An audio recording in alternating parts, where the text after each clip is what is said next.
Salut, bien content de vous retrouver. Ce sont là sur le tableau les calculs du petit cheval. 3 bottes de foin plus 7 carottes égale, je ne sais pas ce qu'il a voulu calculer. En tout cas, ça fait référence au sujet de notre émission cette semaine. On va parler de cet homme, enfin ça c'est son livre, Alexandre Georges, qui est devenu Alexandre chercheur avant d'avoir le bac. Un petit génie, aujourd'hui âgé de 18 ans, et qui s'est attaqué à la fameuse théorie du tout, le problème que se posait Albert Einstein à la fin de sa carrière de chercheur. D'ailleurs, au maquillage, on a tenté de faire Albert Einstein, enfin un hybride entre le doc de Retour vers le futur et Albert Einstein, et ça donne ce résultat plutôt Astérix le Gaulois, mais parfois les choses, c'est comme ça. Donc on est allé voir Alexandre Georges, qui sort dans quelques jours ce livre, ce petit génie de la physique et des mathématiques, et provençal. Il habite du côté de Manosque. 3 bottes de foin plus 7 carottes ou moins 7 carottes. La solution dans quelques instants.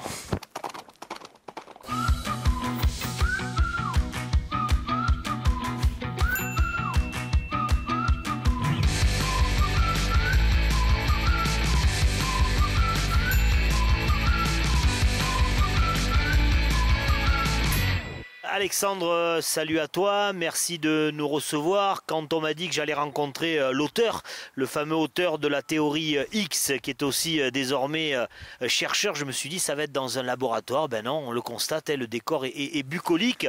On est à la campagne, on est chez toi dans les Alpes de Haute-Provence. Ce décor, il fait partie de toi, cette ruralité, c'est aussi toi? Je suis né dedans, du coup. Oui, quelque part, oui.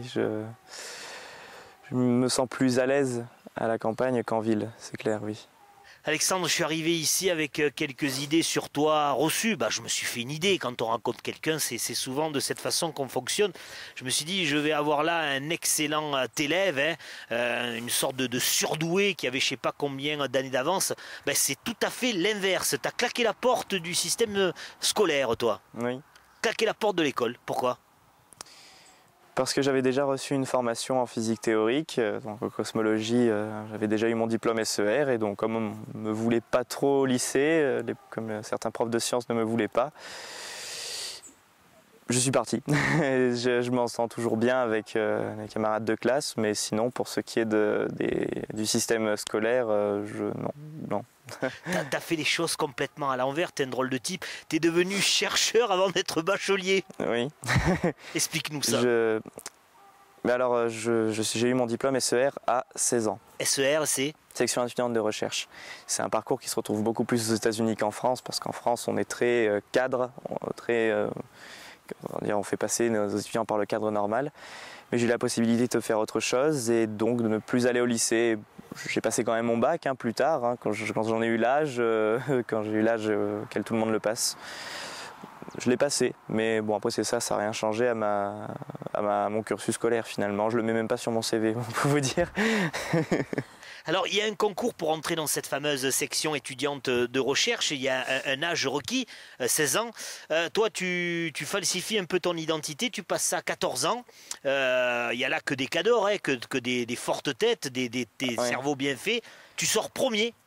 Oui, je suis sorti premier parce que ce qui était évalué, c'était pas les connaissances, c'était la manière dont on allait aborder le sujet. Les connaissances, c'est eux qui nous les apportaient. Et donc, en effet, après 2 options s'offraient à celui qui dirigeait ce programme de recherche, au lieu de se retourner contre moi pour usurpation d'identité, de diplôme, enfin tout ça, de m'accepter, de changer un petit peu le règlement et de m'accepter à 14 ans.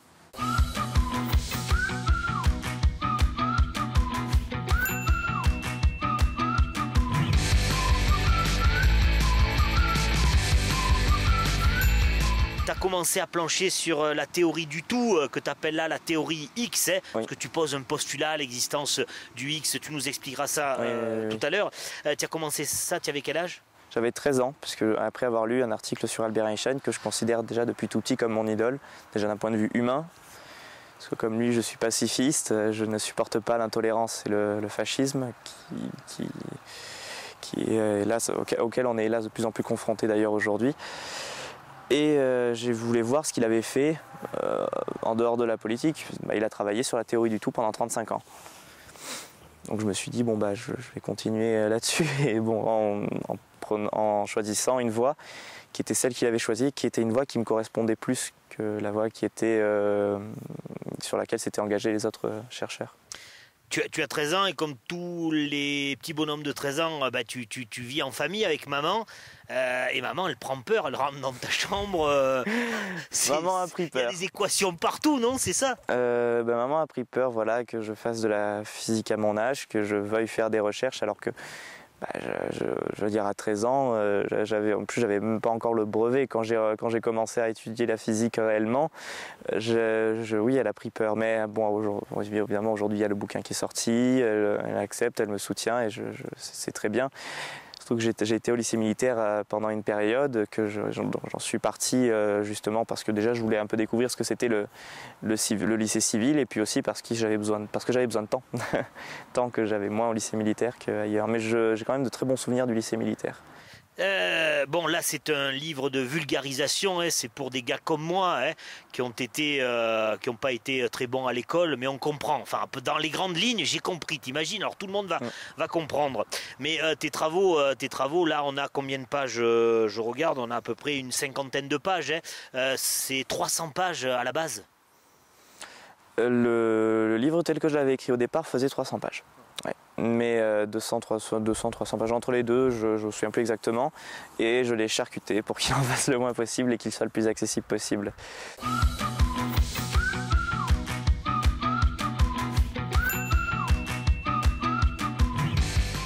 Alexandre, quel est le regard que porte la communauté scientifique, les experts, les spécialistes sur le fruit de tes travaux là, sur ce livre qui sort? Est-ce que tu as déjà des retours, des soutiens, ou bien des gens qui disent mais ce gars-là il est définitivement fou? Alors il y a plein de points de vue. Alors bon, il y a ceux qui ne sont pas d'accord avec mes travaux déjà à la base.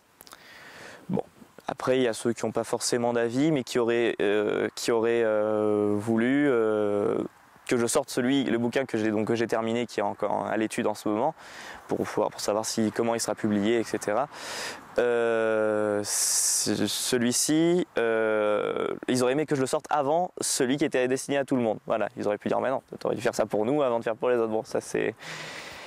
Et puis après, il y a un troisième point de vue, c'est un soutien énorme, et c'est pour ça qu'en fait qu'on m'a pris au sérieux quand quand d'autres journaux télévisés ou journaux de la presse, écrite, venaient me voir, eux se renseignaient auprès de chercheurs pour savoir si ce que je disais avait une cohérence.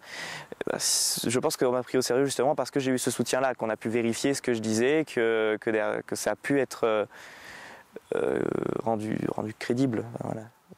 Alors aujourd'hui tu fais partie du projet Energium. Bon, on n'a pas le temps hélas dans cette émission, peut-être ça sera l'occasion de scintiller. J'ai bien prononcé? Projet Energium, oui. Voilà. On va pouvoir le détailler, hein, mais bon, ta vie de scientifique et de chercheur, ta vie professionnelle est partie. On a commencé ici dans les Alpes d'Haute-Provence, chez toi, c'est aussi chez moi. On va y revenir parce que tu souhaites installer le siège des affaires externes à Manosque.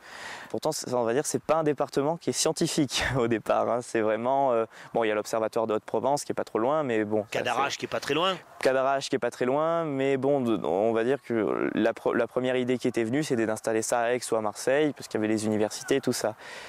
Puis je me suis dit, si on installe le siège des affaires externes de ce programme de recherche à Manosque, ça nous permettra de développer une culture scientifique.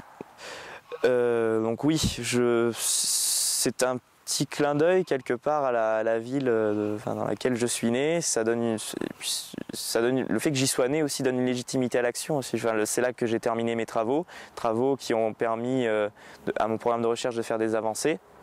Voilà. Donc parce que le projet Energium travaille sur la cosmologie et la physique nucléaire. On se sert de modèles cosmologiques pour les appliquer à la physique nucléaire, pour faire des avancées et prendre le dessus sur nos concurrents, notamment un concurrent américain qui avait le dessus jusqu'à pas longtemps.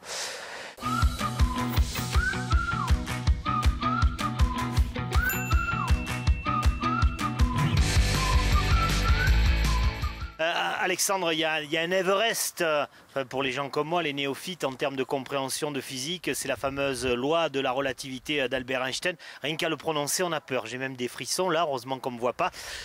Sur le papier, ça donne quoi? En résumé? Alors bon, pour résumer sur le papier, voilà les équations principales de la relativité. Ouais. Bon, mais faut que tu éclaircisses, c'est pour éclaircir. Pour éclaircir, on va faire une petite démonstration. Alors, explique-nous ce que c'est. Tu étends le linge, donc. S'il y a des épingles à Donc linge... j'étends un drap. Ce drap va représenter l'espace-temps. L'espace-temps, donc c'est un espace et un temps, c'est l'espace et le temps qui sont liés. C'est le continuum espace-temps. Lorsque on pose un objet, donc lorsqu'il y a un coin, c'est un coin. C'est une démonstration de saison, d'accord? Voilà, de saison. Lorsqu'on va poser un objet sur ce drap, il va se déformer. Bien, c'est pareil en physique. Lorsqu'un objet massique est existant, voilà, dans un certain point de l'espace, l'espace-temps va se déformer, c'est-à-dire l'espace va se contracter et le temps se dilater. Globalement, autour de ce coin-là, le temps ne s'écoule pas de la même manière qu'à distance de ce coin. Voilà. Plus vite ou moins vite près de l'objet? On vieillit moins vite quand on est près de l'objet que quand on en est loin. Plus le temps se dilate, moins on vieillit vite. La réalité s'écoule moins rapidement dans le temps. Et c'est cette déformation de l'espace-temps qui va engendrer la gravité. Le fait que ça tombe, quand je vois le coin tomber? Oui, voilà, si cette balle tombe, c'est parce que c'est la gravité. Parce que la Terre déforme l'espace-temps. Donc elle attire ce qu'il y a autour d'elle. Pour représenter ça, donc là on a l'espace-temps qui est déformé. Là c'est notre coin, donc qui déforme l'espace-temps. Et puis si je fais rouler un objet un peu plus petit sur ce drap, par exemple comme ça, il va être attiré par ce coin. Donc de la même manière qu'il est attiré par la Terre, il est attiré par ce coin. Ceci pour démontrer que c'est la déformation de l'espace-temps qui est à l'origine de la gravitation. Là je vais le faire rouler et il est attiré par le coin.